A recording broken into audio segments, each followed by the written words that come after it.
Salut à tous et bienvenue dans ce nouvel épisode d'Actualité Football. Pour ce nouvel épisode, on décrypte toutes les infos et les rumeurs qui secouent le football européen. Au programme, nous parlons du dossier Mika Götze qui est maintenant bouclé du côté PSG, Darwin Núñez a trouvé un accord avec Trabzonspor, Moussa Diaby pourrait bien faire son grand retour au Bayer Leverkusen, Com a fait de l'attaquant de Chelsea l'une de ses priorités, le FC Barcelone veut passer au plan B pour Julian Alvarez, Jeff Bezos à Liverpool et d'autres surprises, alors reste bien jusqu'à la fin et abonne-toi sur la chaîne. C'est parti avec Breel Embolo qui est sur le point de quitter la Bretagne pour rejoindre Atlanta United en Major League Soccer. Selon les informations rapportées, l'opération est désormais quasiment bouclée avec un transfert estimé à 17 millions d'euros. Un montant particulièrement intéressant pour Rennes qui avait recruté l'attaquant suisse il y a seulement un an en provenance de Monaco pour environ 13 millions d'euros. À 29 ans, Embolo va donc déjà tourner la page rennaise après une saison durant laquelle il aura inscrit 10 buts en 34 matchs de Ligue 1. L'international suisse, qui compte 92 sélections, s'était également montré décisif avec sa sélection lors de la dernière Coupe du Monde avec 2 buts et 2 passes décisives. Pour Rennes, cette vente représente une double opération intéressante. Le club réalise une plus-value financière tout en se séparant d'un des plus gros salaires de son effectif. Son départ intervient également alors que le club breton a déjà renforcé son secteur offensif, notamment avec l'arrivée d'Eliezer Mayenda. Après avoir connu la Suisse, l'Allemagne, la France et Monaco, Breel Embolo s'apprête donc à découvrir un nouveau championnat avec Atlanta United. Alors, Rennes fait-il une bonne affaire en vendant Embolo pour environ 17 millions d'euros après seulement une saison ? Et de l'autre côté, selon Fabrizio Romano, le club italien a déjà entamé des discussions préliminaires avec Chelsea concernant un possible transfert définitif du joueur de 23 ans. Cette piste intervient alors que Com rencontrait des difficultés dans son dossier Moise Kean. Le club italien cherche donc une alternative et aurait décidé de se tourner vers Delap, séduit notamment par son profil physique, son énergie et son expérience du haut niveau. Autre élément important, les relations entre Com et Chelsea sont excellentes, notamment après le récent transfert de Trevoh Chalobah. Un contexte qui pourrait faciliter les discussions. Mais il existe un obstacle majeur, le prix. Chelsea évalue Liam Delap à plus de 50 millions de livres, soit environ 58 millions d'euros. Une somme conséquente pour Com. De son côté, Chelsea ne fermerait pas la porte à un départ. Les Blues souhaitent réduire un effectif devenu particulièrement important avec 43 joueurs, et Delap pourrait faire partie des éléments autorisés à partir durant les 2 dernières semaines du mercato. Arrivé à Chelsea en juin 2025 pour 30 millions de livres, Delap a connu une première saison compliquée, avec seulement 2 buts toutes compétitions confondues, notamment à cause de plusieurs blessures. L'arrivée de Daniel Welbeck renforce également la concurrence en attaque. Pour l'instant, les discussions restent exploratoires. Mais si Com parvient à convaincre Chelsea sur le plan financier, Liam Delap pourrait bien prendre la direction de l'Italie cet été. Et de l'autre côté, selon le journaliste turc Yavuz Sabuncuoglu, l'attaquant uruguayen aurait trouvé un accord avec Trabzonspor pour un prêt durant la saison 2026-2027. Les négociations se poursuivent désormais entre Trabzonspor et Al Hilal afin de trouver un accord définitif sur les modalités du transfert. Núñez souhaite retrouver l'Europe après une expérience compliquée en Arabie Saoudite. Arrivé à Al Hilal en provenance de Liverpool pour environ 53 millions d'euros, l'Uruguayenne a eu du mal à s'imposer, notamment avec l'arrivée de Karim Benzema et une relation devenue tendue avec Simone Inzaghi. Et surtout, Núñez pourrait retrouver son ancien coéquipier de Liverpool, Mohamed Salah, récemment arrivé à Trabzonspor. Mais derrière ce prêt se cache également une stratégie d'Al Hilal. Selon la presse turque, le club saoudien souhaite relancer la carrière de Núñez et surtout faire remonter sa valeur marchande, qui serait passée d'environ 35 à 20 millions d'euros. Un passage en Turquie, avec du temps de jeu et les compétitions européennes, pourrait donc permettre à l'Uruguayen de retrouver son meilleur niveau et de redevenir attractif sur le marché. Enfin, Trabzonspor aurait proposé de prendre en charge environ 8 millions d'euros par an, alors que Núñez toucherait près de 20 millions d'euros annuels à Al Hilal. Darwin Núñez à Trabzonspor avec Salah, simple prêt ou véritable renaissance? Le dossier est clairement à suivre. Et à part ça, le FC Barcelone continue de travailler sur son grand objectif offensif, Julian Alvarez. Mais face au blocage avec l'Atlético de Madrid, le club catalan commence déjà à réfléchir à des solutions alternatives. Selon les informations de Fabrizio Romano, le Barça aurait ajouté Luis Suarez, l'attaquant colombien du Sporting CP, à sa liste de cibles. L'idée serait d'activer cette piste dès la semaine prochaine si le dossier Julian Alvarez n'avance toujours pas.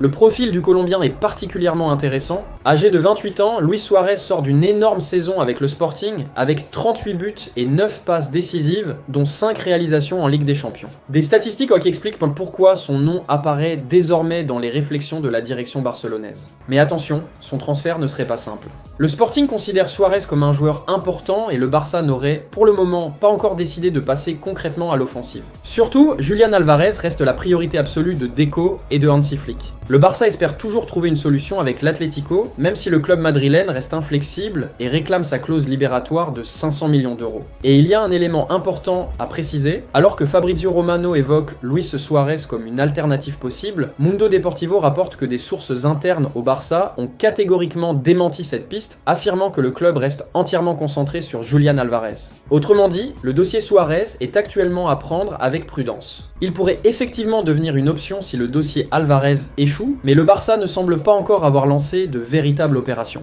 Une chose est certaine, avec les départs de Robert Lewandowski et Ferran Torres, le Barça doit absolument recruter un nouvel avant-centre. Julián Álvarez reste le plan A, Luis Suarez pourrait être une alternative. Mais pour l'instant, rien n'est encore décidé. Le dossier est donc clairement à suivre dans les prochains jours. Et du côté PSG, le Paris Saint-Germain est sur le point de boucler une nouvelle grosse opération sur ce mercato estival. Selon Fabrizio Romano, le PSG et l'Ajax Amsterdam ont trouvé un accord verbal pour le transfert de Mika Götze, autour d'un montant total de 55 millions d'euros, bonus compris.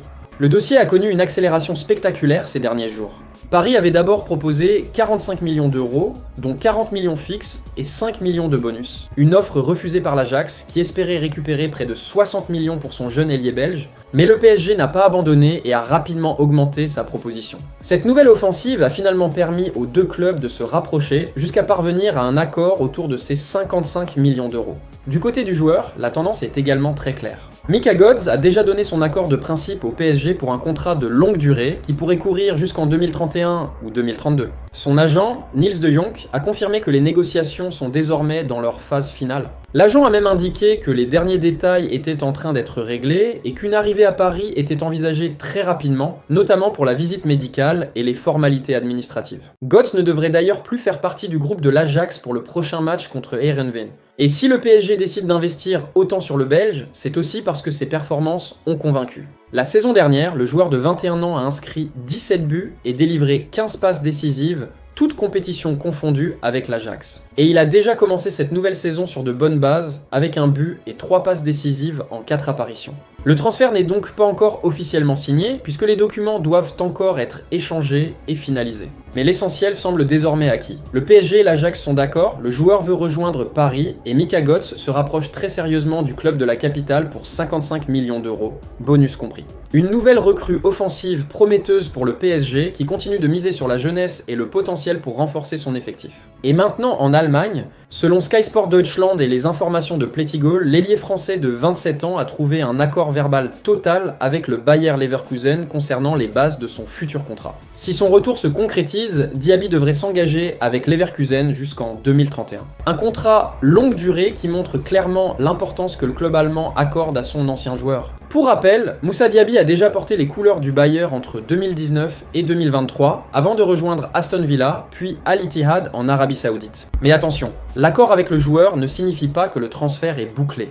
Le principal obstacle reste désormais Al Ittihad. Les négociations entre les deux clubs sont toujours en cours et s'annoncent complexes puisque Leverkusen doit encore convaincre le club saoudien de laisser partir l'international français. Ces derniers jours, des montants inférieurs à 30 millions d'euros ont été évoqués pour permettre ce retour en Bundesliga. La volonté de Diaby de retrouver Leverkusen pourrait donc jouer un rôle déterminant dans les prochaines discussions. En résumé, accord avec Diaby, mais pas encore d'accord entre les clubs. Le Bayer pousse désormais pour finaliser l'opération et rapatrier son ancien ailier en Allemagne. Le dossier est donc à suivre de très près dans les prochains jours. Et pour en finir, le club anglais a officiellement annoncé ce vendredi un accord entre son propriétaire, Fenway Sports Group, et un consortium d'investisseurs baptisé 1892 Holdings pour la cession d'une participation minoritaire dans le club. Ce consortium est dirigé par l'homme d'affaires indo-britannique Amit Bhatia, qui deviendra également vice-président de Liverpool et intégrera le conseil d'administration des Reds. Mais la grosse information de cette opération, c'est surtout la présence de Jeff Bezos, le fondateur d'Amazon. Le milliardaire américain participe à l'investissement via K5 Sports, un fonds de K5 Global dont il est l'investisseur principal. À ses côtés, on retrouve également les trusts de la famille Mittal, ainsi qu'Hélène et Eduardo Saverin, le cofondateur de Facebook. Selon les informations communiquées autour de l'opération, le consortium acquiert environ un tiers du capital de Liverpool, ce qui valoriserait désormais le club aux alentours de 5,5 milliards de livres sterling, soit près de 7 milliards de dollars. En revanche, Liverpool précise que Jeff Bezos restera pour le moment un investisseur passif. Il ne siégera donc pas au conseil d'administration du club. Pour Fenway Sports Group, cette opération permet de faire entrer de nouveaux investisseurs tout en conservant le contrôle des Reds. Liverpool change donc une nouvelle fois de dimension sur le plan financier, et l'arrivée de Jeff Bezos au capital pourrait avoir de grandes conséquences pour l'avenir du club. Que pensez-vous de cela? Dites-nous dans le commentaire. Et c'est tout pour cette revue Mercato, restez connectés pour toutes les infos transferts brûlantes, et abonne-toi sur la chaîne et active la cloche de notification pour ne rien rater de nos prochaines vidéos. Bye bye bye.